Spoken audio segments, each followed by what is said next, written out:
Well, welcome to Millenia. Be a man, woman, child, a spirit creature, or a demon. Be ye a native migrator, or maybe even an invader into the realm. Welcome, for I am your host, the Millenian Mailmen, here today bringing you guys and gals another mild Mailman Monday week. I don't quite know yet, but I got an email request. It seems like we're pretty stable at 19 subscribers. I got an email request for a debate, and it seems like they got a problem with teeth. That or they just trying to question my debatability here.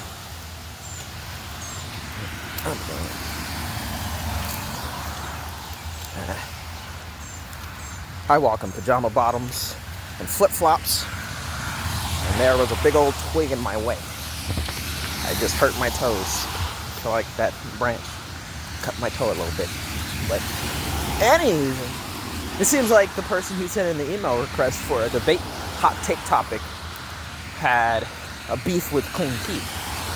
Said, hey, debate how having super white teeth, like Hollywood style, is not a good thing.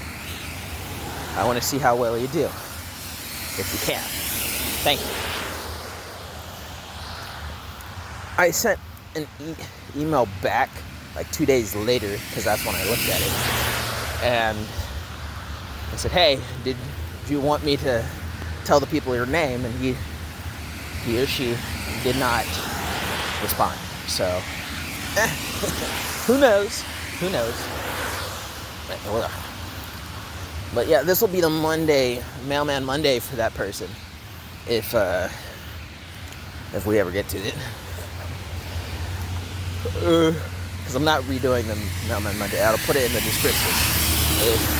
By the time I actually post the video, I'll put the what is it called? Tag sign, call sign, whatever it is. At blah blah blah. Right? I'll do that for him or her or them. Non-binaries, whatever it is. Whomever it is, if they get back, I'll add it probably in the comment section, because at this time I don't know if they actually want to be shouted out or anything. But hey, right? But yes, this week hot take will be all about that. White teeth is unhealthy, basically, is the argument point. So now that the intro is over, for the YouTube short people, yes, we are a good, decent ways in my book. I'm currently working on my favorite character, at least for book number 1. He's in my top 3 right now, because you ought to know my true favorite character has definitely got to be related to time, because of how many Time Tuesdays. I should just rename it to Time Tuesday from how many time videos I got. That's a whole different request. Can you please stop sending in and putting time videos for the... Please. And for the sake of that person, yeah, sure. I said I was going to do one more time-related video. And post it immediately before doing some more time-related videos, at least for Tuesday. I said I'll give you a month break reprieve from all the time videos. I'll do anything but time videos for Tuesday for a full month, which is a good 4 or 5 weeks of videos for them. I'm like, but I love it so much, right? So clearly, from all the time-related videos, because my favorite character's got to be time-related. But on a non-time related subject, time-sensitive, am I right? My favorite character, I'm currently writing him into the book number 1 of Realm of Millenia right now. And I came into a bit of a task, because I was kind of late to wanting to add something in. And I'm like, oh, shoot. How am I going to rework this in there? Because it's going to be a little hard. because I already started writing and I'm not erasing nothing. It's like I'm already halfway through the first chapter of this guy. What am I gonna do? And then I basically put a pause on it and just started writing some other things that I went down, like writing ahead in a separate journal. Like, oh gosh, I want to stop right here and I'm gonna just start writing some other things because it's time sensitive. Foreshadowing is extremely time sensitive. I'm not sure if anyone else out there in the audience would agree with me, but when it comes to foreshadowing, you have to be very, very timely about it. Otherwise, it just looks like an emergency add-on. That's not something I want to look forward to. So I'm being really particular about this one specifically. Like, oh man, darn. I got a good idea here, but I need to put it in as soon as possible. So I for like a good 4 or 5 days, didn't keep writing in my black, like relatively final draft journal, because I'm like, shoot, I kind of have to add this real soon. So I've been pre-writing some other stuff while trying to think about a way to get rid of this loophole in my writing, because I want to add this thing in as early as possible for something to come later on. And I finally did it, but it did take like 4 or 5 days to figure out how to get this time-sensitive foreshadowing in there. And in that 4 or 5 days, I had to rework a good 2-3 different other things because of the one thing, I'd also be foreshadowing like 3-4 other things in 2 other books for the realm of Millenia. I'm like, oh! Freaky Friday, what the hell is happening here? Yes, it's not easy, man. It's certainly not easy, right? Foreshadowing is a very, very timely endeavor, and it can be awesome, and it's always uncomfortable. Morning. Stay safe. So, it's very uncomfortable when it comes to these time-sensitive things. You know, it's my favorite thing. But this guy's ability isn't about time. It's not time-related necessarily. His ability makes him relatively immortal. And I am of the crowd that extended living is a very cursed endeavor. So no matter how invincible you think someone is, it is just like making that invincibility the very bane of their existence. For me and my creativity is one of the easiest things to do. So, because of the particular thing I wanted to foreshadow, I wanted to make this character's like life lesson of sorts, to be like, you're in a loop, dude. You may not literally be living the same day over and over again, but you're essentially living this very same day over and over again, and you need to fix yourself. You need to fix these problems you're working on, dude.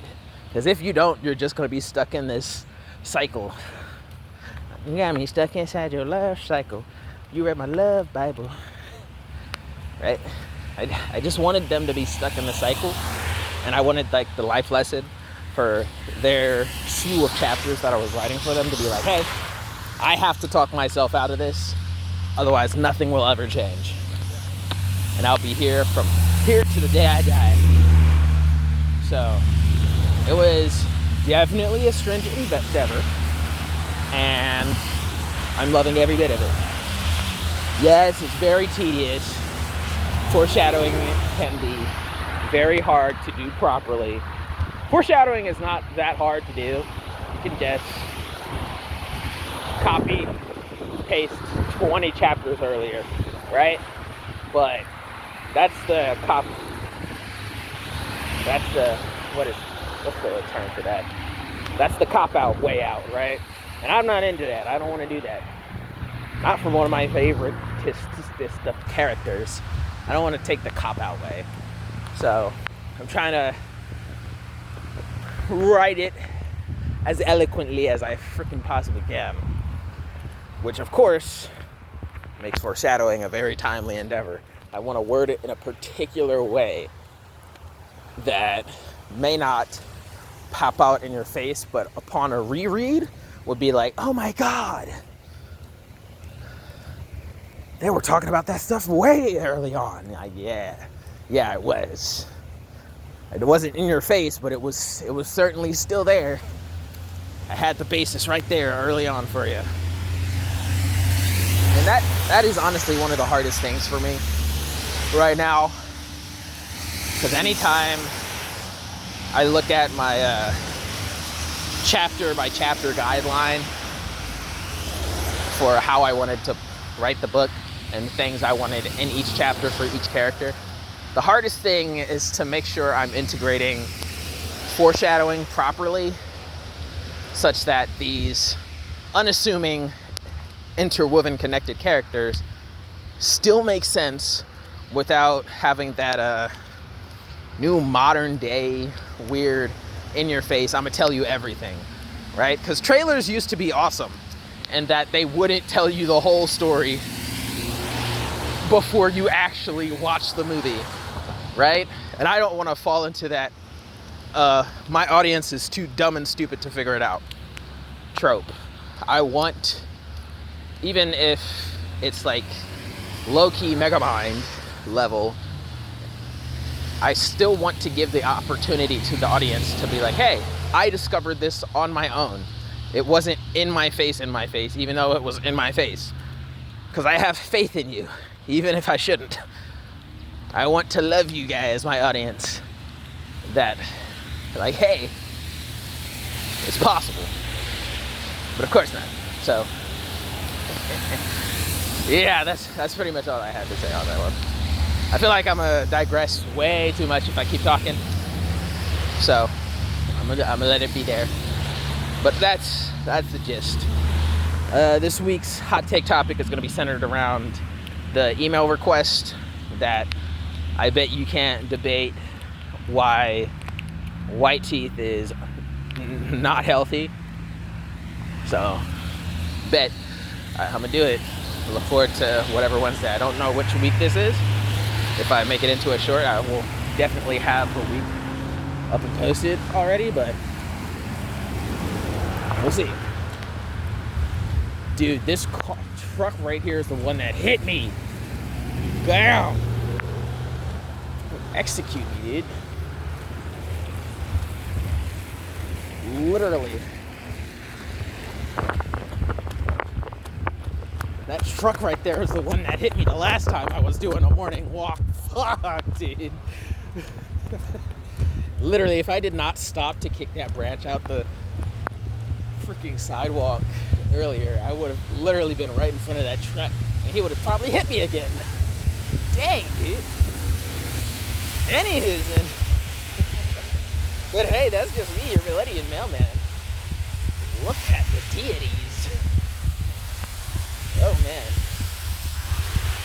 Anyways, that's just me, your Millenian mailman. Hope you did like what I had to say, or at least how I said it. Comment down in the comment section down below. Any questions, comments, concerns, commentaries, and other opinions down in the comment section down below. Share the video to boost exposure, I guess. And subscribe if you feel like it, but don't feel forced to. And by all means, peace, love, and happiness, and all the best of things to you. Oh, that's a big old puddle. I don't want my toes in that. Peace, love, happiness, and all the best of things to you. Bye-bye.